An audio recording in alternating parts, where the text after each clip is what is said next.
और family welfare centre में ये जवानों को बुलाते हैं बाय ऑर्डर, जवानों की मेन साहबों को बुलाते हैं। जवानों की मैडम अगर नहीं आई तो उनको धमकी दे दी जाती है, आपके हस्बैंड को हम बोरी बिस्तरा गोल करवा देंगे। ये कौन सा लैंग्वेज, कौन सी भाषा है?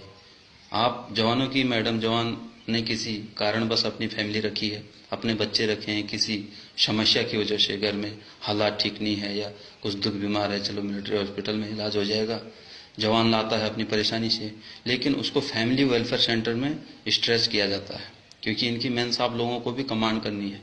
इनकी मेन साहब लोगों को कमांड करने के लिए चाहिए, क्योंकि घर में खाना बनाने के लिए जवान है, जूता पॉलिश करने के लिए जवान है, घर की सफाई करने के लिए जवान है। 20 से 25 से 30 जवान तक इनके घरों में लगे रहते हैं, जो कि एक सबसे बड़ा घोटाला है, सबसे बड़ा भ्रष्टाचार है। इस पर कोई नजर नहीं रख रहे लोग, इस पर कोई बोलने को खुश नहीं है, लेकिन हम बोलेंगे, हम छोड़ेंगे नहीं। इनकी मेन साहबों की जो दादागिरी सेना में चल रही है अफसरों की, इन अफसरों ने अपनी मेन साहब लोगों को आगे कर रखा है। कहीं भी अगर कोई वीआईपी अफसर आता है तो जूनियर अफसर अपनी मेन साहब को, लोगों को वहां रिसेप्शन में भेज देंगे। इस प्रकार से इन लोगों ने अपनी एक यूनिटी बना रखी है। सीनियर अफसर से जूनियर अफसर तक सब एक हैं, ये मिले हुए हैं। इन्होंने सेना के अंदर फैमिलीवाद फैला रखा, परिवारवाद फैला रखा है। सेना में, सेना की कार्रवाई में इनके परिवार का कोई भागीदारी होनी नहीं चाहिए। इनके परिवार का क्या मतलब है सेना में? इनके परिवार, इनके बच्चे, इनकी फैमिलियां, इनकी मेन साहब लोग यहाँ कमांड कर रही हैं, उनका चल रहा है यहाँ वो बोलेंगे वो होगा। वो किसी को जवान को बोलेंगे इसको वहां भेजो, तो साहब अफसर उसी को वहीं भेजता है। क्यों? इन मेन साहब लोगों का बोलबाला है सेना के अंदर। सेना तो इन मेन साहब लोगों की उससे चल रही है। कहां से सफल हो सकती है? कहां से सक्सेस हो सकते हैं हम लोग? इनकी फैमिलियां कमांड कर रही हैं, जिनको कि फौज के बारे में कुछ पता ही नहीं है। वो जवानों को ब्लडी बोलती हैं, उनको सलामी मारनी पड़ती है, उनको सलूट मारना पड़ता है मेन साहब लोगों को। ऑफिसर बोलता मुझे मारो मत मारो, मेरे मेन साहब को सलूट मारो। तो ये कौन सा काम करवा रहे हो आप हमसे? हम आपके मेन साहब को सलूट मारे तो आप भी मारो हमारी मैडम को सलूट। आप हमारी मैडमों को वहां फैमिली वेलफेयर सेंटर में डांस करने को बोलते हैं, आपकी मेन साहब लोग हंसती हैं। आपके बड़े सीनियर अफसर आते हैं, जूनियर जवानों की मेन साहब वहां डांस कर रही हैं, नाच रही हैं। ये कौन सा तरीका है आप लोगों का? क्यों इतना परेशान कर रहे हो जवानों को? ये फैमिली वेलफेयर सेंटर क्यों चला रहे हो आप लोग? दादागिरी दिखाने के लिए, जवानों को चक्कर कटाने के लिए? उनकी मेन साहब लोगों को क्यों परेशान कर रहे हो? वो कोई इलाज के लिए आए हैं, कोई प्रेग्नेंट है, किसी के घर में समस्या कुछ है, और यहाँ आप लोग बाय ऑर्डर उनको तंग कर रहे हो। ऑर्डरों में देते हैं, अगर कल फलाने की मैडम वहां पे नहीं आई सिलाई मशीन चलाने के लिए, तो वो बिस्तरा अपना गोल कर लेगा और यहाँ से चल देगा, यानी उसको तुरंत पोस्टिंग कर दी जाएगी। इनकी फैमिलियों की, इनकी मेन साहब लोगों की ऐसी पावर चल रही है यहाँ पे। जवान को तंग करने का इन लोगों ने, पूरे परिवार ने, अफसर के पूरे परिवारों ने ठेका ले रखा है। इन्होंने अपनी घर की खेती समझ रखा है फौज को। इनके घर की खेती है फौज। इनका पूरा यूनिटी बनी हुई है, यहाँ से वहां फोन चला जाता है, वहां से यहाँ फोन चला जाता है। अगर किसी जवान को यहाँ से ये पोस्टिंग भेज भी देंगे तो वहां पहले इनका फोन चला जाएगा, देख लेना भाई फलाना बंदा आ रहा है, उसको भेज रहा हूं, उसको देख लेना। इसका क्या मतलब होता है? इसके मतलब जवानों को अफसरों से खतरा है, जवानों को अफसरों से खतरा है। इनकी यूनिटी बनी हुई है, जवान कुछ बोल नहीं सकता इनको। अपने हक की लड़ाई भी जवान नहीं लड़ सकता। इनकी मेन साहबों की चमचागिरी करो।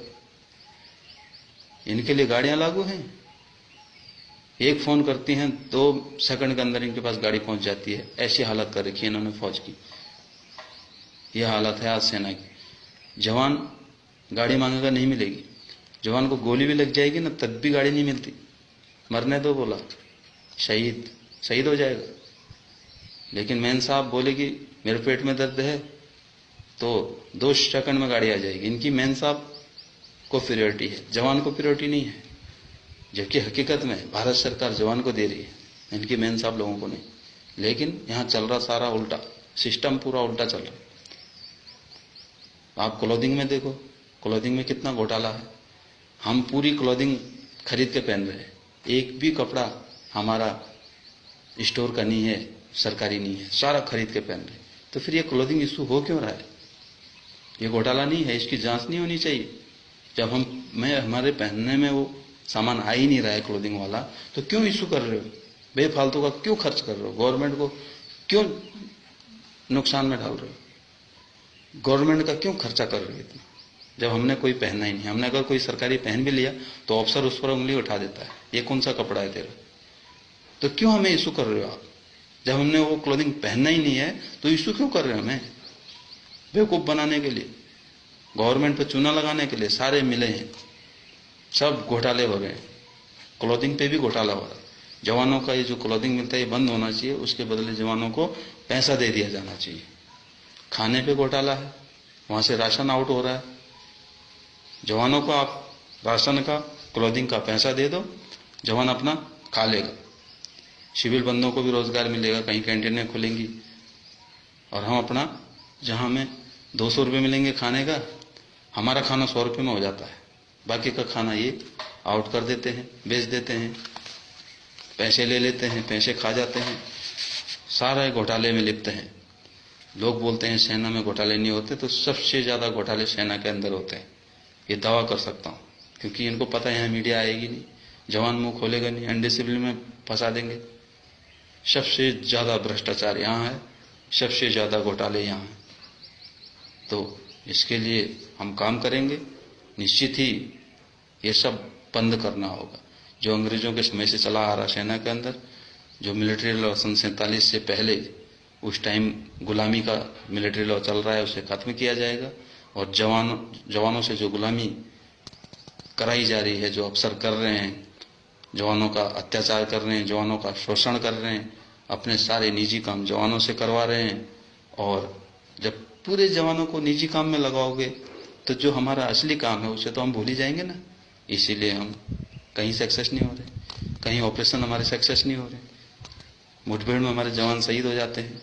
जो एक हफ्ते हथियार चला के मिलिटेंट आता है वो हम पर हैवी हो जा रहा है। हमारा जन्मजात काम है हथियार चलाना, गोली चलाना, वो हम पर हैवी हो जा रहा है। क्यों? इसका कारण यही है, सेना में प्रोजेक्ट ज्यादा हो गए, स्कूल ज्यादा हो गई, कैंटीनें ज्यादा हो गई, बंगलों में सेना के जवान भरे हुए हैं, इनके रिश्तेदारों में सेना के जवान घूम रहे हैं। इस वजह से जवानों का जो हकीकत काम है वो उन्हें नहीं किया दिया जा रहा है। इस वजह से वो उस काम को भूल के और वहां जब जाते हैं तो धोखा खा जाते हैं। तो ये सब चीजें, सेना का निजीकरण बंद होना चाहिए। सेना का जो ये अपना फैमिलीकरण कर रखा है इन्होंने सेना का, ये बंद होना चाहिए। सेना के जवानों से सिर्फ सेना का काम कराया जाना चाहिए। ऐसा मिलिट्री लॉ बनना चाहिए, संशोधन होना चाहिए मिलिट्री लॉ में। और निश्चित ही भारतीय संस्कृति अपना स्थान लेगी और ये काम जल्दी से जल्दी होगा, हम सब लोग, आप लोगों के सहयोग से। जय हिंद, जय भारत।